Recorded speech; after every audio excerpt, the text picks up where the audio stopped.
So, parts of this video will contain Doctor Who references. That's gonna go over there for now. That will make more sense in a little bit. Time for me to talk about, was this chapter 1075, I believe is this chapter. Cover, we see Vegapunk meeting the Gorosei for the first time, so we'll see how that goes. Probably, this is most definitely happening before what happens at Ohara, before he sees Dragon 22 years ago at Ohara. But beyond that, we really don't know. They look like the same Gorosei, so probably much hasn't changed with that. In more of the chapter. So we're back to the whole concept of, the Scooby-Doo idea of let's split up gang, which lots of people have already made that reference, so I'm just going to make it anyway. And I was on a Scooby-Doo kick recently. Around Halloween, my dad and I rewatched the 2 live-action Scooby-Doo movies that they had, from the early 2000s with, like, Freddie Prinze Jr. and Sarah Michelle Gellar and, that fun stuff. So we watched that. That was fun. Also, I just like those movies. So,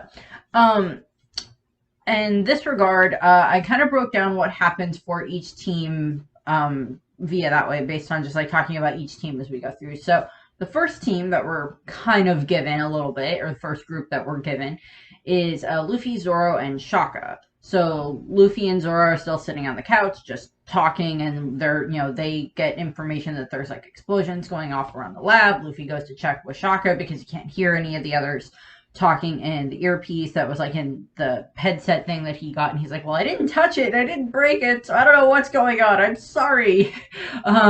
Also, I mean, like, Luffy has the voice of all things and his observation haki, so I don't know why Luffy wasn't able to sense certain things happening. Don't exactly know what's going on with that. I mean, he may not have been, attempting to use it, so don't really know there. Shaka, like, informs Luffy that, like, oh, well, there's, all the baby Denjin Mushi keep being, taken out by this weird shadow thing, and, like, there's communications are being shut down with, everybody else, so I can't talk to any of the others. I'm not getting any information coming in from them. I can't hear them. And it's kind of like the thing of, like, stuff's going down, like, one by one. And thing that popped into my head in this regard is this is kind of turning into a version of The Most Dangerous Game, which, if you're not very familiar with what that concept is, The Most Dangerous Game was originally a short story written by Richard Connell in 1924, and then, like, published in, like, a newspaper and stuff like that. And it was this concept of, like, this very rich gentleman, exceedingly rich gentleman, inviting a lot of these other people to come to his island, and then him and his other rich friends ended up basically hunting these people around the island, as games. So it's, the most dangerous games, and, like, it's a game for them because, like, they can get away with it, and some of the people that they choose to come to the island to hunt are actually kind of dangerous in their own right. Some of them are buffoons. This is at one point in time was made into a movie by RKO Studios in 1932, and then the main reference I have for it is the Simpsons Treehouse of Horror episode that came out in 2005, where it is The Survival of the Fattest, I think was the name of it. And it's the same premise, but it's like Mr. Burns invites Homer and, a good chunk of the rest of the people in Springfield to, like, his private island or his estate, whatever it is. And then, results in, like, him and several others, like, hunting Homer and, a bunch of the others. And it's, like, broadcast on live television. And I'm like, okay, then. Admittedly, it's the Treehouse of Horror episode, so they go a little bit further. I don't remember what else happens in that episode. It's been a while since I've watched The Simpsons Treehouse of Horror episodes all that much. I mean, like, some of them still have their merit. So I think, what was my favorite one? Oh yeah, the one where they do the spoof of the island of Dr. Monroe, where it's the island of Dr. Oh, what was his name? Dr. Hubert Herbert, whatever his name was, and like he turns everybody into animals. That was like my favorite one, I think.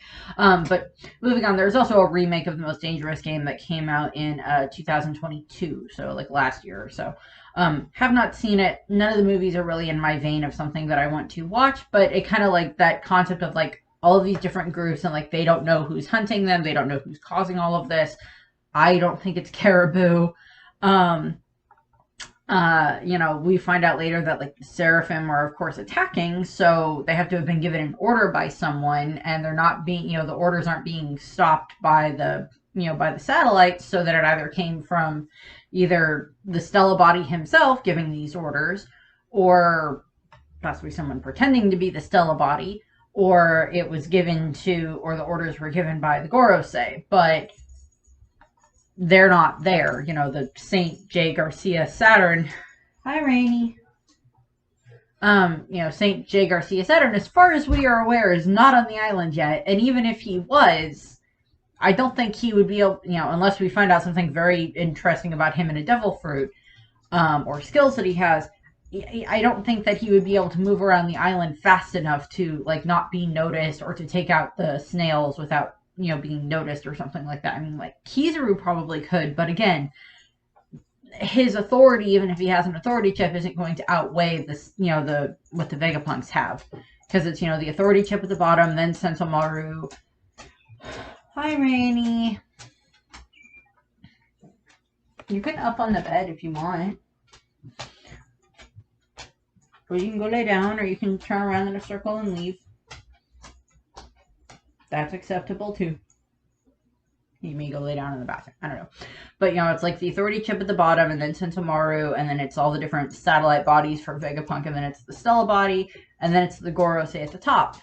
And by technicality, I mean, like, I guess if Vegapunk knew about Im-sama, which I'm kind of leaning toward, either he figured it out via history that he's read, or just knows anyway. I had it up that they told him, but they could do that. Where then, like, Im-sama would technically be at the top of that pyramid, but even then, I don't know. Not too sure where to go with that. So all of that's happening. Luffy's just like trying, Luffy and Shaka are like, Shaka's like telling Luffy what's going on.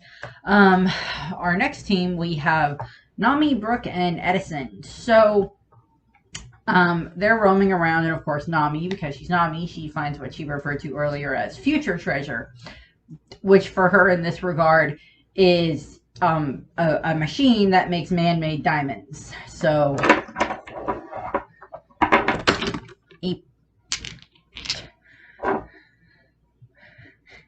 pretties is a machine that makes man-made diamonds. So I grabbed a bunch of my like glass diamonds just for props for this. Pretties.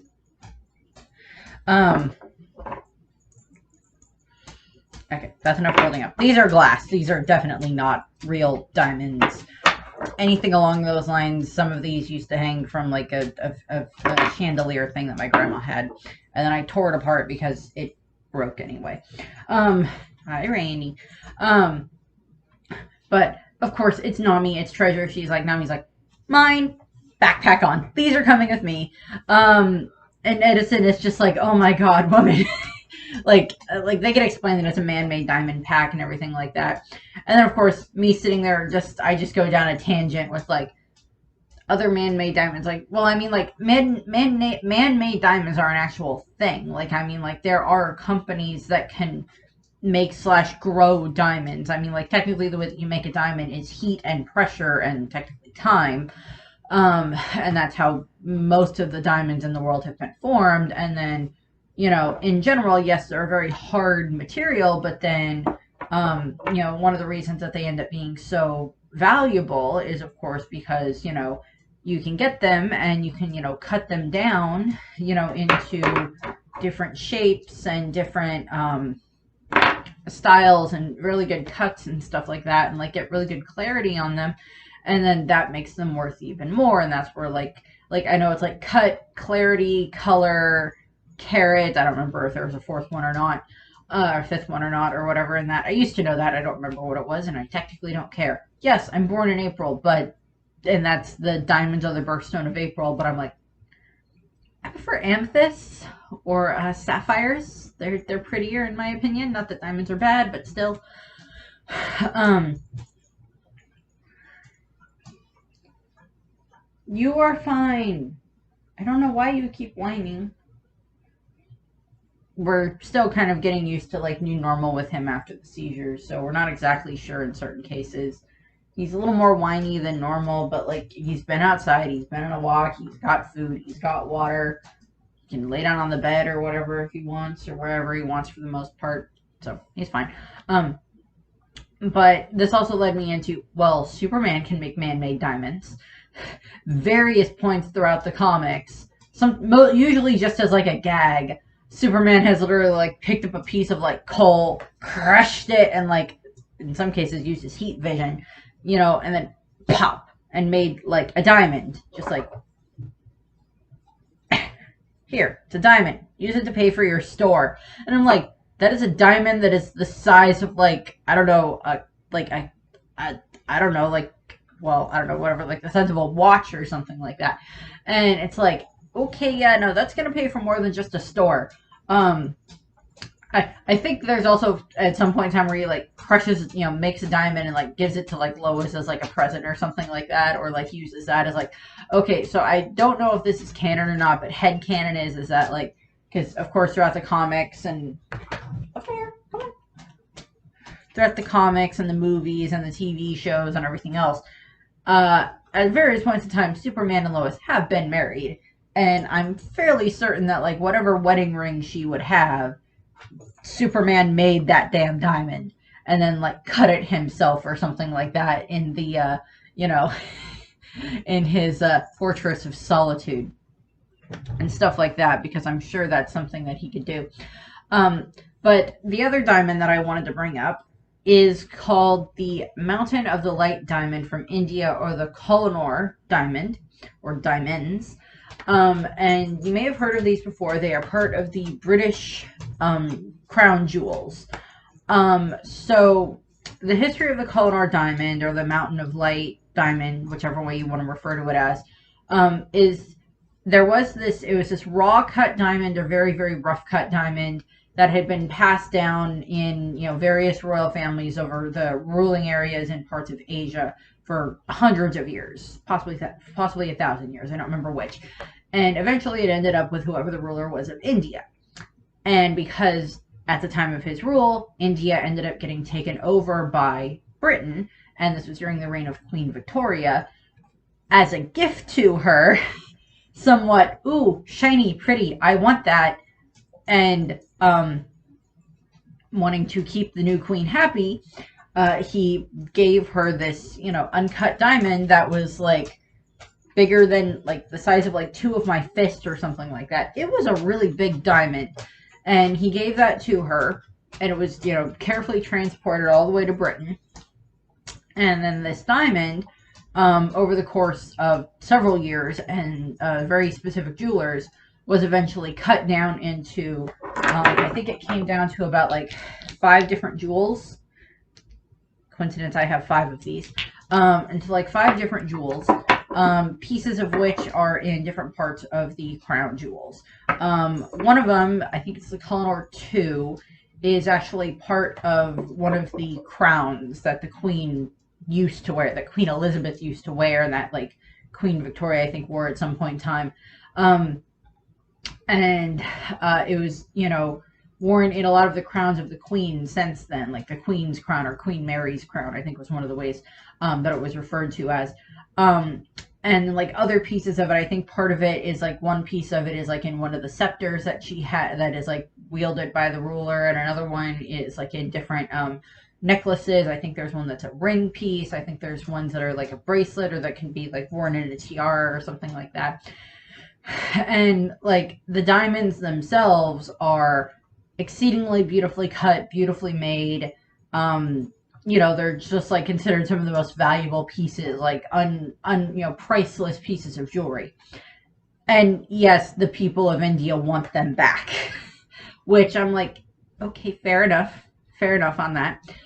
Also, there is possibly a curse on the Kohinoor diamond, um, because it is considered to bring misfortune to anyone who possesses it. Although I think that this curse is supposedly heightened when it comes to men, because that's why most of those jewels are like in jewelry, as in like for like the queen to wear, or for like princesses to wear, as opposed to like the king to wear. So I don't think King Charles is going to be wearing too many of the Kohinoor diamonds at the moment. Um, but um, so you may be wondering why I'm bringing up this diamond.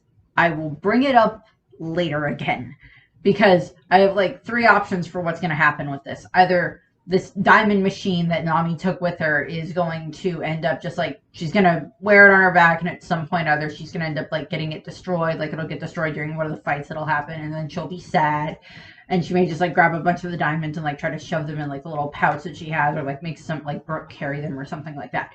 Two, it's going to end up being you know, it's gonna end up like getting taken onto the ship, and then like they're gonna leave with it, and then like it'll get brought up way later as something, or it's gonna end up being something that they need during this arc, that it's gonna end up being very valuable during this arc. And the reason I bring that up is because this is where the Doctor Who stuff comes into play. So there was a Doctor Who episode from when David Tennant was the Doctor. It's like one of the first couple of his episodes as the Doctor. It's called Tooth and Claw. You can look it up. It has him and Rose Tyler ending up in Victorian. Actually, technically, it's like Victorian Scotland, I think, is where they are at the time, and they end up running into Queen Victoria. And this is like the I want to say like the 1880s ish or so range that they're interacting with her. And they end up interacting with her, and they end up going on like this adventure with her. And what is the matter? I don't know why you're whining. I love you. You can up. Up. Dog. Up. Come on, up. I don't know. I don't know. I will pet you. I love you.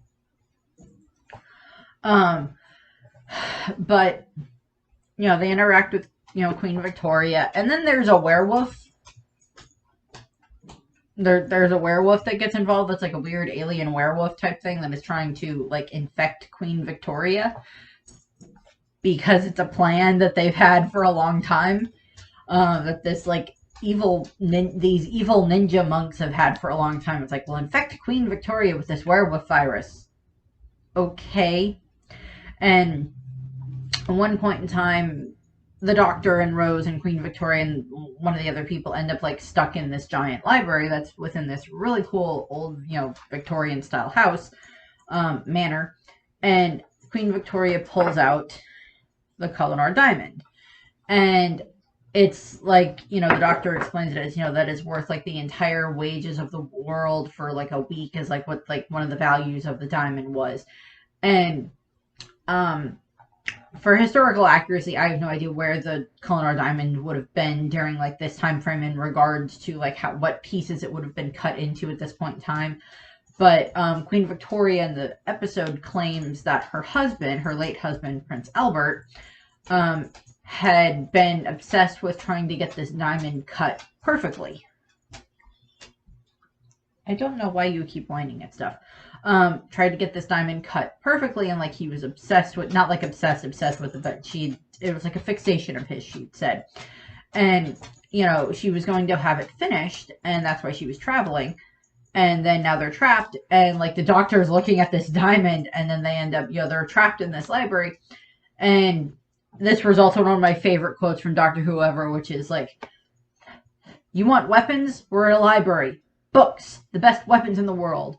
This room's the greatest arsenal we could have. Arm yourselves."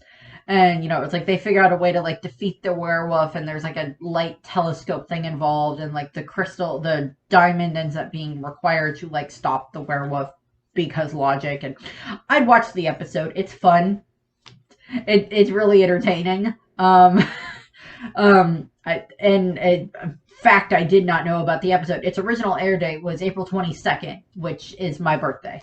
So that just made me happier when I found out about that. So my thought is that, okay, these diamonds that Nami is now carrying with her, they're going to be completely irrelevant. The machine's going to get destroyed. She'll take the diamonds with her and nothing else will happen with it. It'll end up on the Sunny and get used later at some point in time or sit in the background or whatever. Or it'll end up being important during this arc. And I'm like, because that's what Oda does. Is like, or just like it's never referenced again. And I'm like, I want to see what happens with these diamonds. Next up, next team we have Chopper, Robin, and Atlas. So Atlas is all fixed up, so yay. And while they're roaming around in the part of the lab, they end up finding these organoids, I think is what they're referred to as. And these are artificial organs that they grow. Chopper, oh my god, this is awesome. Robin thinks that they're Vegapunk and Vegapunk has been cut apart, and Chopper's like, why would you act like that? Please don't give me that image. And like Atlas explains, oh yeah, we can grow organs. And I'm like, so this is also something that can actually be done. Organs can be grown. Scientists have been working for several years about how to be able to grow different organs or regrow, people who have lost ears, like how to regrow like fake ears or like ears that are actually like that can be put onto the person, so I don't know if they can 100% function, but they're at least there. Plastic surgery and stuff like that, of course. Being able to grow different organs and I don't know if they've been able to successfully grow like a heart or anything like that, but I think they've been working like trying to regrow like stomachs and kidneys and things like that, because like if you can regrow organs, then like organ transplants are going to be a lot easier, because you can just grow an organ based off of a person's own cells, and that would make it a lot easier because you don't have to like worry about like the body rejecting this organ as much, because it's compatible with them. So that's there.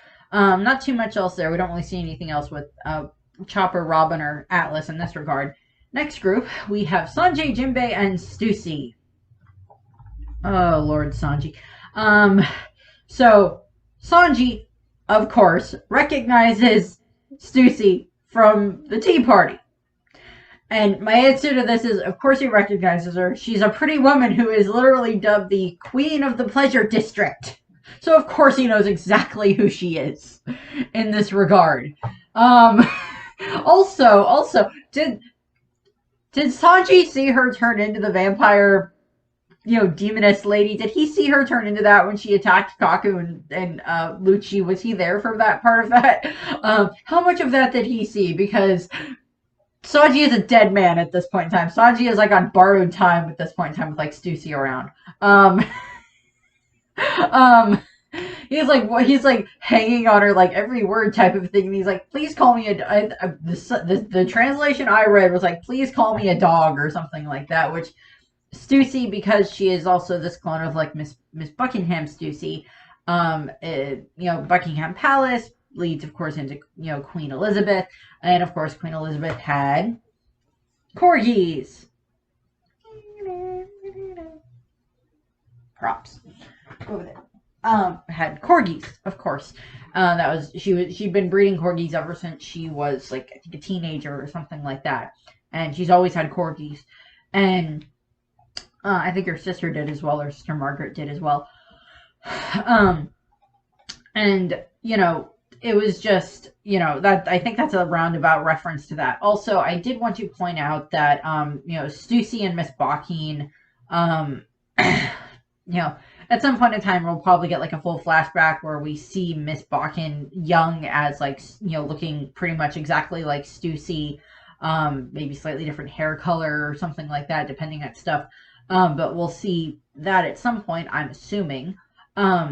Again, reference to like the thing with like Oda, like either referencing something or just throwing it away, is literally when we see, a young Stussy, young Buckingham Stussy, young Miss Bokkeen in Wano, when Higurashi is like going through all of her different face bits. It's like that is a reference, and like that got brought up then like now several hundred, not several hundred chapters later, but a good chunk of chapters later, that was brought up with when it's confirmed that, oh, Miss Barking was a member of the Rocks Pirates and Stussy is her clone. So I did want to point out the fact that in her youth, Queen Victoria was quite lovely in her youth as well, but Queen Elizabeth II was quite lovely in her youth. And not that she, looked horrible when she died, but, she, in her old age, but, she looked quite lovely in her youth. So I wanted to point that out.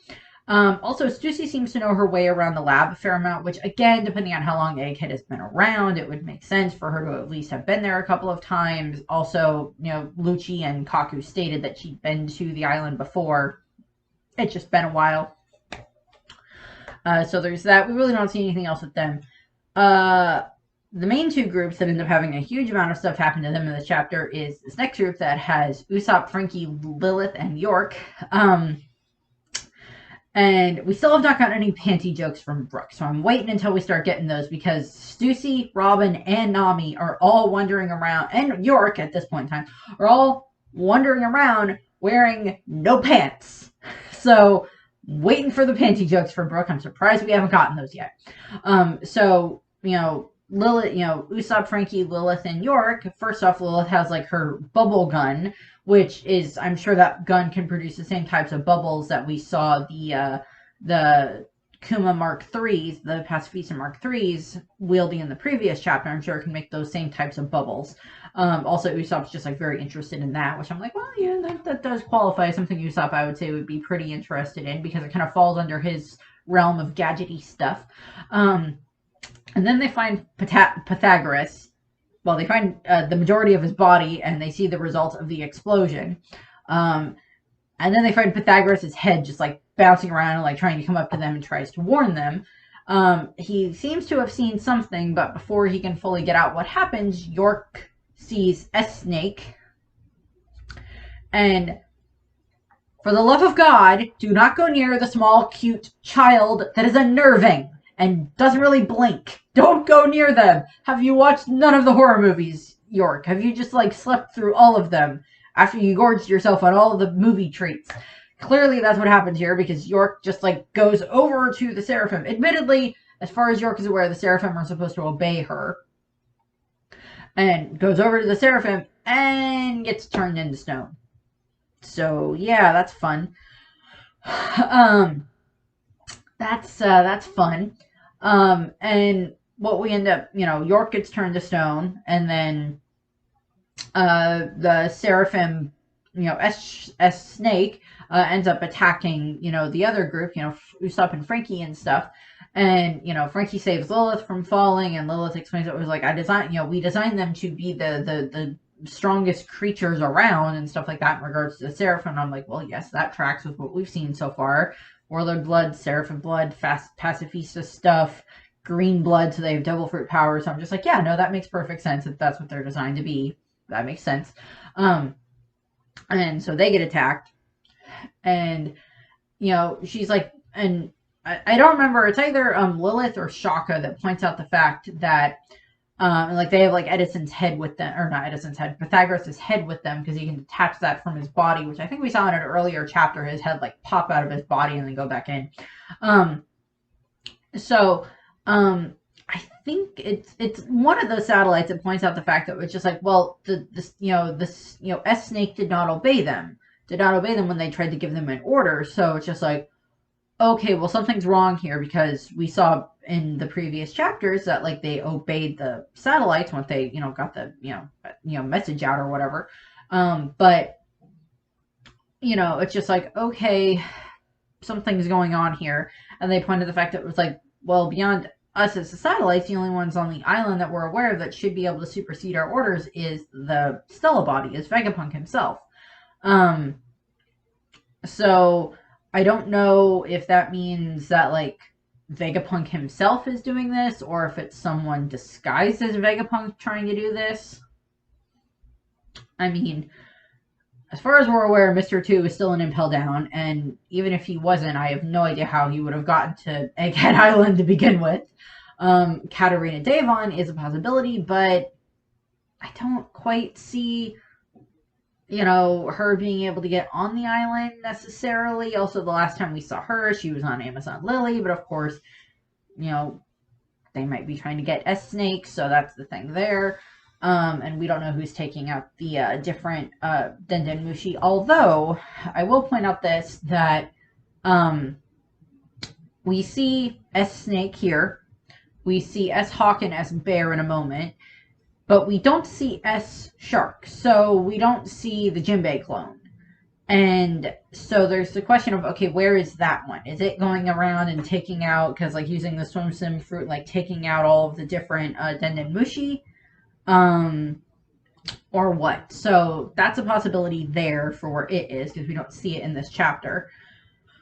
Also, we don't know if like, whatever S Flamingo, if that's around, or if like S, Bat or whatever, that's going to be the Gecko Moria one, if those are around. What was the other one I missed? Crocodile. S Crocodile.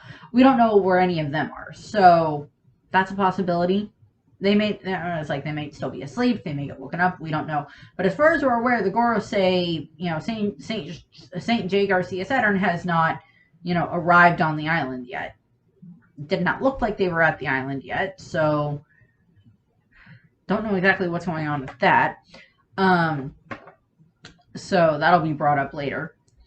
And then the last section is, of course, back with Luffy and Zoro and Shaka, and the main lab that they're in gets attacked, as I mentioned, by S-Bear and S-Hawk. And during this time frame, it appears that S-Hawk and S-Bear seem to be mostly targeting the two, Lucci and Kaku. And Zoro makes the comment about that he would, that it would leave a bad taste in his mouth if they just let Kaku and Lucci die while they were in the Sea Prism handcuffs. Because it's like, well, we can't exactly, they can't fight back in that regard, or at least not to their full strength. And, it's like, it kind of goes with the scars on the back or swordsman shame type thing. It's like, it doesn't feel right to just let your enemy die while they're in handcuffs in this regard. At this point in time, that's kind of where Zoro's coming with that.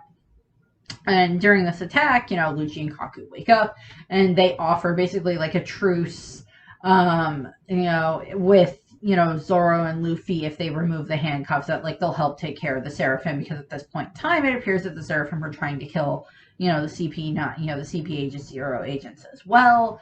And if that's the case, then, then it makes sense for them to want to work with Luffy and Zoro at this point in time.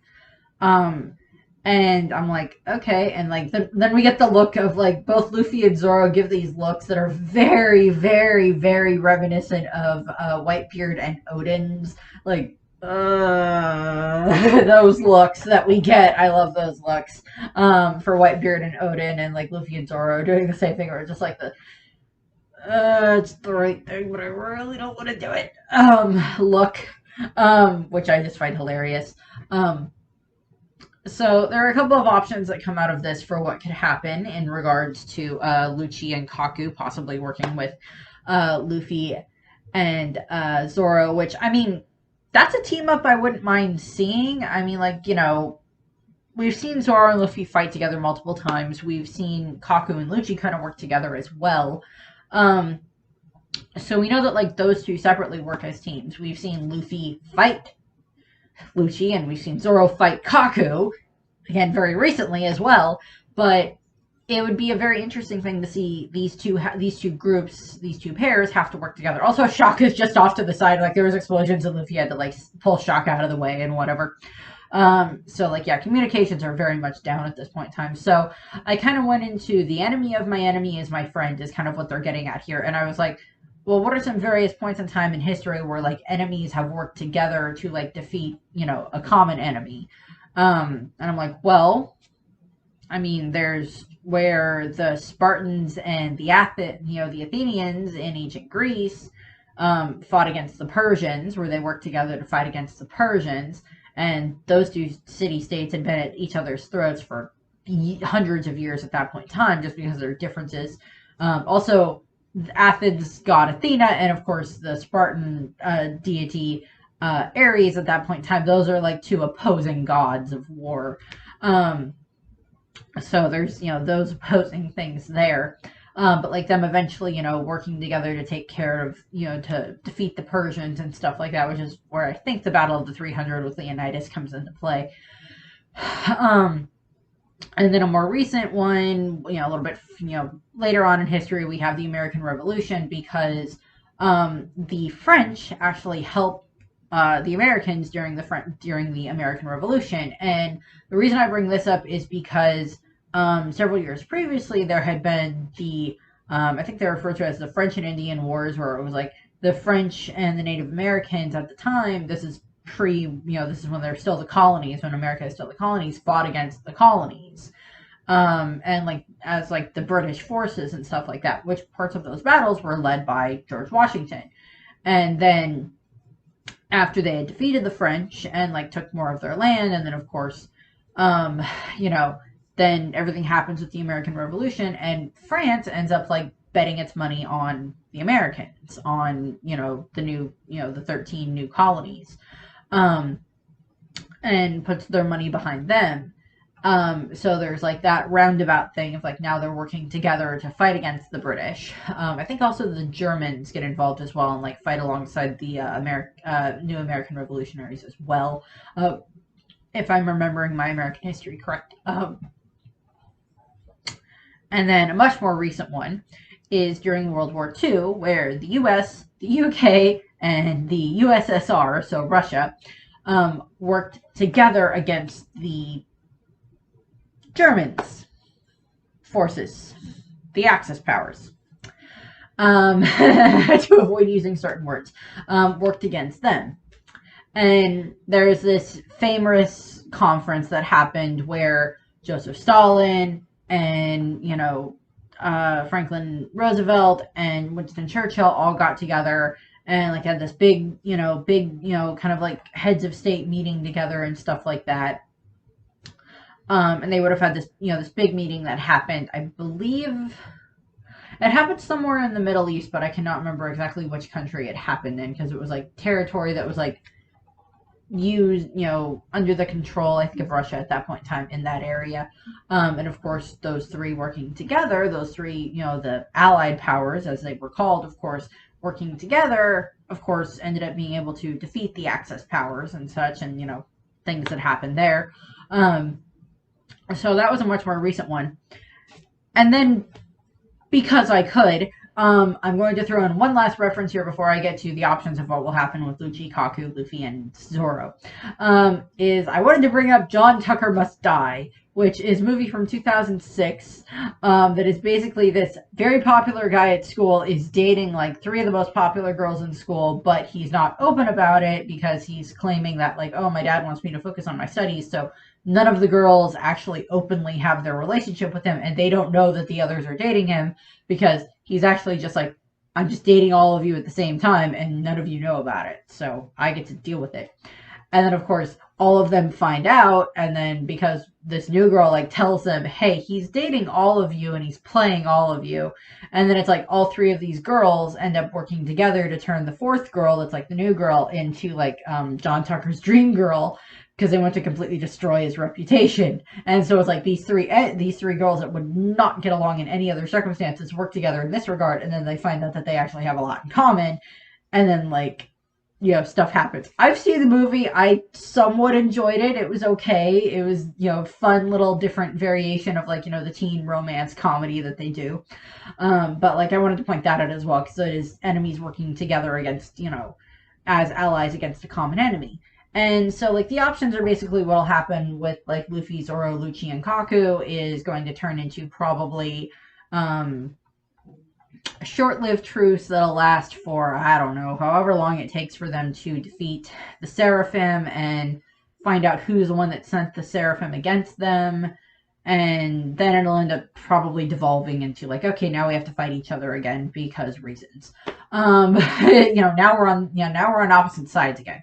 And again, Lucci and Kaku, I mean, like, I'd say Kaku is a bit more honor than Lucci does, but, like, Lucci and Kaku are assassins, and it would not surprise me in the slightest if at some point in time, if after, like, the Seraphim are taken care of and they figure out what happened, that Lucci just literally tries to stab Zoro and Luffy in the back with, like, she got them in the back or something like that, the way that Stussy did to Dufeld at the tea party.